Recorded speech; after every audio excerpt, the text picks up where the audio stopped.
Top quality और consistent performance के लिए सिर्फ सिल्वर पंप नाम याद रखना। तो आपने જણાવી દઈએ કે ગુનેગારો સાથે ખાખીની સંડોવણી પણ જણાશે તો નોકરી પરથી હાથ ધોવા પડશે એ પ્રકારે કાર્યવાહી કરવામાં આવશે। જી હા, માત્ર ગુનેગારો જ નહીં પરંતુ હવે ફરજમાં લીપાપોતી કરનારા પોલીસ કર્મીઓ પણ તેમની પર તવાઈ બોલાવવામાં આવશે। આ નિવેદન આપ્યું છે ગૃહ રાજ્ય પ્રધાન હર્ષ સંઘવીએ। રાજ્યમાં વધી રહેલી ગુનાખોરી મુદ્દે હર્ષ સંઘવીએ મોટું નિવેદન આપ્યું છે અને કહ્યું કે ગુનેગારોને છાવરનારા પોલીસ કર્મીઓ વિરુદ્ધ પણ કાર્યવાહી થશે અને જો આરોપીઓ સાથે સાઠગાંઠ જણાશે તો આવા પોલીસ કર્મીઓને નોકરીથી હાથ ધોવાનો પણ વારો આવશે। અને આ બાબતની બી તપાસ તમામ દિશાએ ચાલી રહી છે।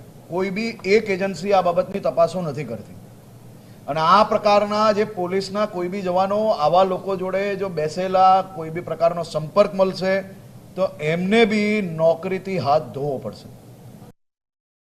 પણ વિસ્તારમાં એક જ પ્રકારની ગુનાખોરીને અંજામ મળશે તો તેની જવાબદારી પણ સ્થાનિક પોલીસ મથકની જ રહેશે અને આવા કેસમાં પણ જો પોલીસ મથકના અધિકારીઓ પર ગાજ વરસશે તે પણ નક્કી છે।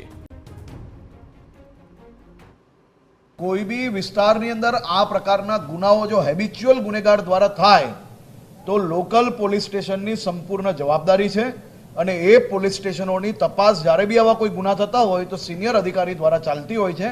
અહીંયા બી આ તમામ ગુનેગારોના કોઈની બી જોડે સંપર્ક છે કે નહીં, જો અવારનવાર કોઈને મળતા હોય કોઈ પોલીસ જોડે કે પોલીસના કોઈ લાગતા વળગતા લોકો જોડે આ લોકોના સંપર્ક હશે તો બી જરૂરથી એ લોકો પર પગલાં ભરવામાં આવશે।